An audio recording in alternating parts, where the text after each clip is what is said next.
श्री मल्लिकार्जुन महादेवाला वंदन करून मी श्री व्याख्याता प्राचार्य दादासाहेब कोरेकर, मुक्काम पोस्ट नावरे, तालुका शिरूर, जिल्हा पुणे येथे एक प्रभावी व्यक्तिमत्व कैलासवासी विठ्ठलराव नारायणराव राजे निंबाळकर यांचं देहावसन झालं गतवर्षी वयाच्या 83व्या वर्षी.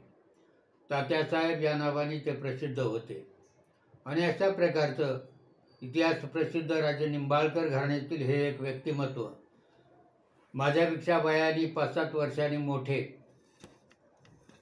आम्हाला थोरल्या बंधूप्रमाणे, आणि त्यांचा त्याप्रमाणे प्रभावही तसाच होता. संत तुकाराम महाराजांनी म्हटलेलं आहे, देऊ तरी कासेची लंगोटी, नाठाळाचे माथी हानू काठी. असं संत तुकाराम महाराजांचं जे वचन आहे ते खरोखर मला आजही आठवते. कारण ते कोणत्याही गोष्टीमध्ये माघार घेणारे नव्हते. अनेक प्रभावी व्यक्तिमत्व म्हणून गावामध्ये त्या काळामध्ये, आमच्या काळामध्ये आम्ही पाहत होतो. त्यांचे वडील कैलासवासी नारायणराव राजे निंबाळकर हे पुण्यामध्ये पोस्टामध्ये काही काळ सर्व्हिसला होते आणि त्यानंतर हा परिवारही पुण्यात होता काही काळ. त्यानंतर ते न्हावऱ्यामध्ये आले. शांताराम आणि दशरथ त्यांचे 2 बंधू हेही पोस्टामध्ये पुढे सेवेत होते तात्यासाहेबांचे. आणि बाळाजी हे शेती करतात. ज्ञानदेव, बाळाजी हे 2 बंधू अधिक धाकटे, असा मोठा परिवार आहे. बहीण सुलोचना जगताप व लता तनपुरे असा एकेकाळचा न्हावरे गावातील प्रसिद्ध हा परिवार गावामध्येच राहत होते. आणि कैलासवासी बाबुराव कोरेकर पाटील म्हणजे पाटील भाऊ त्यावेळेला दुकानदारी करायचे. मी त्यावेळेला दुकानात असायचो. तेव्हा तात्यासाहेबाचं माझं खूप आंतरिक नातं होतं. ते दुकानात यायचे आमच्यापेक्षा मोठे होते. त्यांचं मार्गदर्शन आम्हाला लाभायचं. आणि विशेष म्हणजे गावामध्ये जी काही त्यांना तालमीचा छंद होता, त्या काळामध्ये तालमीमध्ये जी काही मंडळी होती त्यामध्ये पर्वतराव राजे निंबाळकर, श्रीपतराव राजे निंबाळकर, नरसिंह कोरेकर, दत्तात्रय निळकंठ कोरेकर, दत्तात्रय चंद्रराव कोरेकर, बबनराव खंडागळे, महादेव कुटे वगैरे ही सर्व मंडळी म्हणजे गावातली त्या काळातली तरुण आणि तालमीमध्ये असलेले पैलवान मंडळी, आणि त्यामध्ये तात्यासाहेब असायचे. उत्तम शरीर त्यांनी त्यांच्या तारुण्यामध्ये कमावलेलं होतं. तेच त्यांच्या पुढच्या पिढ्यामध्येही उतरलं.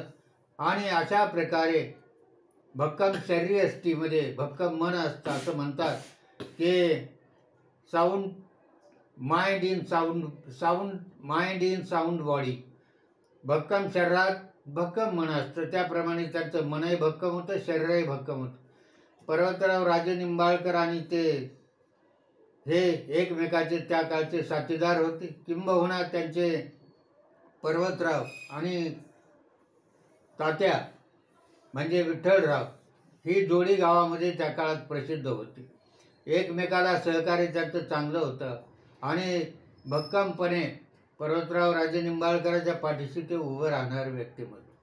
दुसरी गोष्ट अशी की न्हावरे कावड मंडळ जे आहे त्या मंडळाचे सक्रिय कार्यकर्ते विठ्ठलराव तात्या हे कधी राजकारणात नाही पडले, पण सामाजिक कार्य आणि त्याचबरोबर सांस्कृतिक कार्यामध्ये ते हिरिरीने भाग घेत असायचे. याची आठवण मला झाली. आणि याचं आठवणीचं कारण असं की लहानपणी आमचं आंतरिक नातं होतं. एकमेकाला मी भेटायचो. आणि विशेष म्हणजे मी त्यावेळेला 1970 साली पुण्यामध्ये कॉलेजमध्ये शिकत असताना एके दिवशी शनिवार पेठेमध्ये मी राहत होतो. माझ्याकडे आले आणि म्हटले, दादा चला आपल्याला पिक्चरला जायचे. एवढं खेळीमेळीच्या वातावरणात आमच्या दोघांचे संबंध होते. मला घेऊन गेले ते. आणि त्यावेळेला पिक्चर टाकीमध्ये आखे नावाचा पिक्चर लागलेला होता. धर्मेंद्र आणि त्यांचे काही सहकारी असतील. तेव्हा तो पिक्चर म्हणजे हेरगिरीवर होता, देशाच्या हेरगिरीवरती काम करणारा एक हेर म्हणून.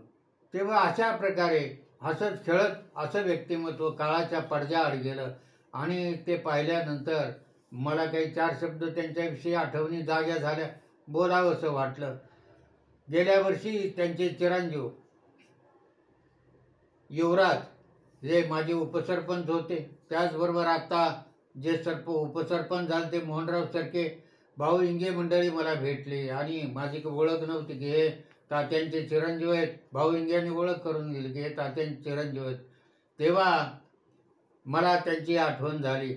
आणि त्याचबरोबर हरिनाम सप्ताह गेल्या वर्षी त्यावेळेला मी हजर होतो तिथं. त्यावेळेलाही तात्या मला भेटले. एकमेकाच्या सुखदुःखाच्या गोष्टी बोलून झाल्या आणि त्यानंतर काहीच दिवसामध्ये गेल्या वर्षी त्यांचा एक छोटासा अपघात झाला आणि त्यामध्ये पडल्या, डोक्याला मार लागल्याने पुढं मला समजलं की त्यांचं निधन झालं. आणि एक इतक्या मोठ्या काळाचा, म्हणजे जवळजवळ 83 वर्ष त्यांचं वय होतं, जुन्या पिढीची. म्हणजे त्यावेळीची मंडळी आज जवळपास हयात नाहीतच आहेत आणि जी काय आहेत थोडीफार ती गावामध्ये फार अलिप्त आहेत आता, कारण वयानुसार. परंतु त्या काळामध्ये सक्रिय गावातल्या सर्वच कार्यक्रमामध्ये सहभागी असलेले हे व्यक्तिमत्व. काही काळ त्यांनी राज्य राखीव दलामध्ये नोकरी केली, पण त्यांच्या स्वतंत्र बाण्याला ते काही पचणारं नव्हतं आणि स्वतंत्र वागण्याची सवय असल्यामुळे पुन्हा गावात येऊन शेती करायला लागली आणि ऊर्जित अवस्थेत आपली शेती त्यांनी आणली. त्याप्रमाणे गावामध्ये हे सार्वजनिक कार्यामध्ये दिसायचे, हरिनाम सप्ताहामध्ये तशाच प्रकारे दिसते मला. आणि अशा प्रकारे आयुष्यभर ताठमानेने जगलेलं हे एक व्यक्तिमत्व, एक इतिहास प्रसिद्ध व्यक्तिमत्व पाहिल्यानंतर मला आजही त्यांची आठवण झाल्याशिवाय राहत नाही. हिंदीमध्ये एक म्हण आहे, बहादूर आदमी के पंजे सख्त होते और दिल मुलायम होता है. तशा प्रकारे भक्कम शरीरयष्टी होती त्यांची, परंतु त्याचबरोबर मनही त्यांचं अत्यंत निर्मळ आणि सरळ मनाने वागणारे असे एक गृहस्थ होते. उद्या म्हणजे आज त्यांच्या पुण्यदिनाच्या निमित्ताने, प्रथम पुण्यदिनाच्या निमित्ताने मी त्यांना भावपूर्ण आदरांजली वाहतो. त्यांच्या परिवाराला त्यांचे दुःख सहन करण्याची शक्ती देवो आणि ईश्वर त्यांच्या आत्म्यास शांती देवो, एवढंच या प्रसंगी बोलून आणि पुन्हा त्यांचा सर्व जीवनपट जो माझ्या लक्षात आला तो आपल्यापुढे मांडावा, त्यांच्या कुटुंबियांनाही समजावा, म्हणून हा एक अल्पसा प्रयत्न. पुन्हा एकदा त्यांना भावपूर्ण आदरांजली वाहतो आणि थांबतो.